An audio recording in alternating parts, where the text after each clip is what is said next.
Hello everyone, and welcome to Edelweiss 101. In this short video, I will be showing you how to create an account, set up your profile, create saved filters, and set up and manage your home page. The first thing you need to do is to create an account. If you already have an account, but it's not connected to your library, you can get in touch with us at support@abovethetreeline.com, and we will transfer you to the correct library. If you don't have an account and your library already exists on Edelweiss, ask the administrator of the account to add you as a user. If your library is not on Edelweiss or you don't know who administrates the account, simply click on Create a Free Account on the Edelweiss Plus homepage, just like this.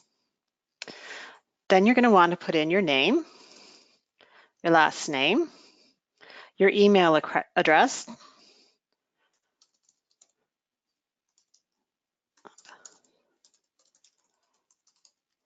put in a password that you're going to want to remember. Tell us what country you're from, and then tell us a little bit about yourself. If you're part of an organization with an active Edelweiss account, you're going to want to tick that box and click Next. And then just start typing in to see if we can find who you belong to.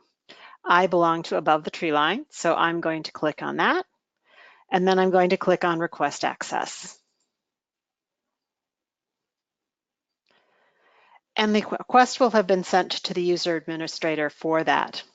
If you're not sure who the administrator is or you don't find your library, just go ahead and click on Not Part of a User and it will continue to let you through. So I already have an account on Edelweiss that I set up with my own personal account. So I'm just going to sign in. So after you've set up your account, the next thing you're going to want to do is set up your home page. So on your home page, you'll see your name up here. So the first thing we want to do is set up your profile. And you want to set up a really strong profile. And the reason that you want to set up a strong profile is because a strong profile means that you're more likely to get approved when you request digital review copies. I'll be talking more about digital review copies in the Edelweiss 102 video. So again, click on your name at the top of any Edelweiss page. The little pencil icons let you edit any of the elements that are here. If you change your email address, be careful because that's going to change the way that you log into Edelweiss because your username is obviously your email address. This is where you can tell what type of library, what type of account you are. So if you're a library, a public librarian, you can put that, your account name, you can put your address if you like. You can make your account searchable for new users. You don't have to if you don't want to. Then you're going to want to link to whatever social media that you have out there. This is, again, really important if you want digital review copies because it will send the publicists that information with your requests. And if they know that you're really active on social media and you're going to be getting the word out about their books, they're going to be more likely to approve your requests. And then you can add your communities. So my Edelweiss is part of the American Booksellers Association, so I've added that. You can also click to opt into the Edelweiss communities because that is open to everyone, and I would definitely recommend that you do that one. All public librarians are automatically put into the library community as well. Your profile message is where you can tell a little bit about yourself. This message is going to be attached to your digital review copy request to the publishers, and others, like your friends, will see it when they view your profile. So I'm going to suggest that you make this as strong as possible. Who are you and what do you do?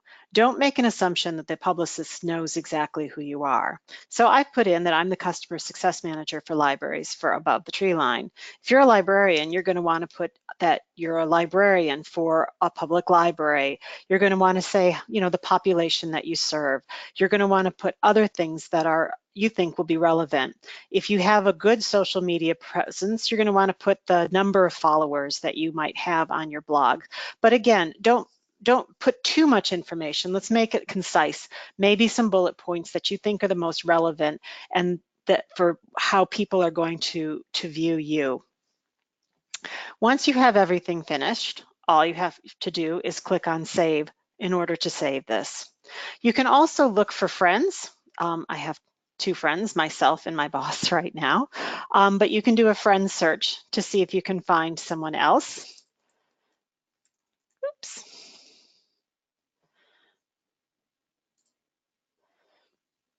So I can look for people by their name, and once I find the person, I can send them a friend request.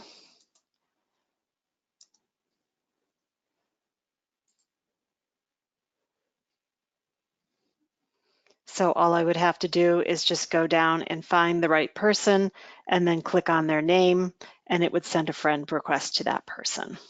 You just click that by either sending them an email message or sending them a friend invite. You want to make sure you can include persons from other libraries that you want to be friends with. These are all people that are going to be Edelweiss users. Once you have your profile as strong as you can make it, you want to see what's going to be showing here, and you can also set up your home page. So in order to set up your home page, you're going to want to add what we call widgets. Every single one of these things is a widget. To add a widget, you're just going to click on Add Widgets, and hopefully something will come up. And then these are all the various widgets that you can set up. So if on your home page you want to see recently viewed catalogs, you could click on that. If you want to see catalogs that are on your work list or see your collections or folders, right now the two things that I have here are catalog search and new catalogs. You can ask for notifications. Notifications will be those review copies that you have that are approved. You can actually look for review copies, and you can set up more than one of the same widget. So for the digital review copies, I often recommend to my librarians that they set up the two widgets. In fact, you can set up as many widgets of the digital review copies as you want. So what you can do is you can have the widget for the books that are your favorites, and then the books that you're responsible for selecting. And you'll be able to do that by using saved filters. Saved filters is one of the most powerful parts of Edelweiss. It allows you to narrow the search to results to just those things that you want. So in order to do a saved filter, all you have to do is click on Saved Filters here. It'll show your saved filters, and then you can add a new filter. So you just have to click on where it says Edelweiss Vendor and click on the down arrow. And then as you can see, it pulls up all of the various things that you can use to filter. So if you're a librarian and you're responsible for, say, selecting in the 300s, you can add the 300s. But if you're responsible for you're collecting in the 300th, but not in law, you can just subtract that. So right now I've got a saved filter that does the social sciences, but not law.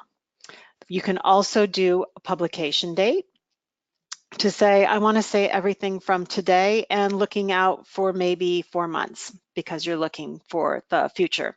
Or you can say, I just want everything that is front list. And then what you're going to want to do is name your filter.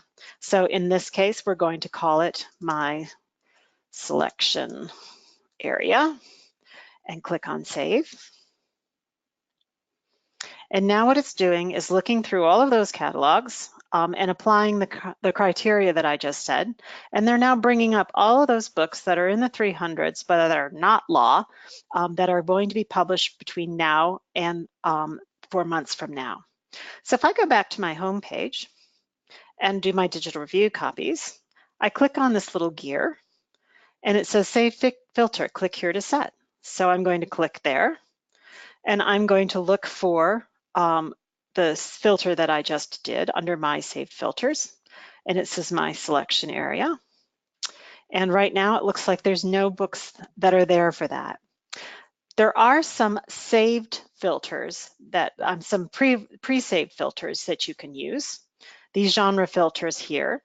So if you wanted to say look for books that are in business and economics, you can just click on that and it will apply that here. So now I've got books that are in business and economics. That might be my responsibility to look for, but then I've got my favorites over here.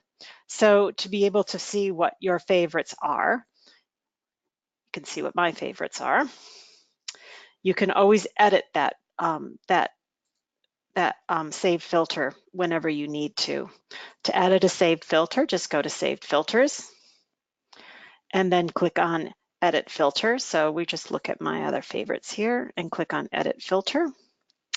And what I had done is created a filter for fiction and humor, but I don't want crime or mystery and detective. So the nice thing about all of these subjects within Edelweiss is that you can really drill down into them, and especially in the fiction section. As you can see, there's lots and lots of divisions within the fiction section. So if I wanted to add coming of age, but didn't want to see contemporary women, all I need to do is add those. And as soon as I do, it will save the filter. As you can see, since I put this parameter of starting today and looking out 4 months, it's found 4,516 books total that match my criteria that it's now going to display in this area here.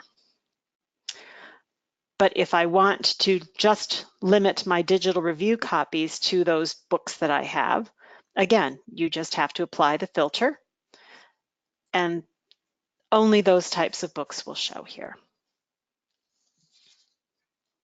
You can customize your homepage again to be as specific as you want it to. One of the standard widgets that is on every page when you first sign up is this publishers list. What I recommend is if you know for a fact that you're always going to want to look at a certain publisher, for example, HarperCollins, or if you want to look at the Hachette Book Group, all you need to do is click on the stars next to those publishers that you know you're going to want to review every month. Once you've finished doing that, this is a one-time thing that you need to do, although you can always add it later, just click on the X to get rid of any widget on your page. The reason that that's useful is if to go into your catalogs, this is now going to show all the catalogs. So you can see all publishers' catalogs that are new in the last 3 months. If I don't want to look through all 866 publishers, what I can do is jump right to my favorite publishers. And this is only going to show those publishers that I have favorited who had catalogs that are on Edelweiss in the last 3 months. And then I can go into any one of those catalogs and take a look and see what they have to offer and do what you need to do. You can order from them, you can set them into collections. And while you're working on that collection or on that catalog, if you click on the little star here, that will add it to your work list, which is here. And again, you can put that on your homepage as well. To add it to your work list is a good thing to do, because if you get interrupted in the middle of what you're doing, you can always go back to that catalog without having to sort through all 87 of these. The other thing that you can do is if you know that you wanted to read a certain catalog, all you need to do is type here, say you wanted to find Scholastic. Start typing, it will auto complete, and then just look for the catalog within your favorites and it will jump right down to there. So that was catalogs and creating your homepage. I hope you found this useful, and if you want more information, go to the Edelweiss 102 recording. Thank you.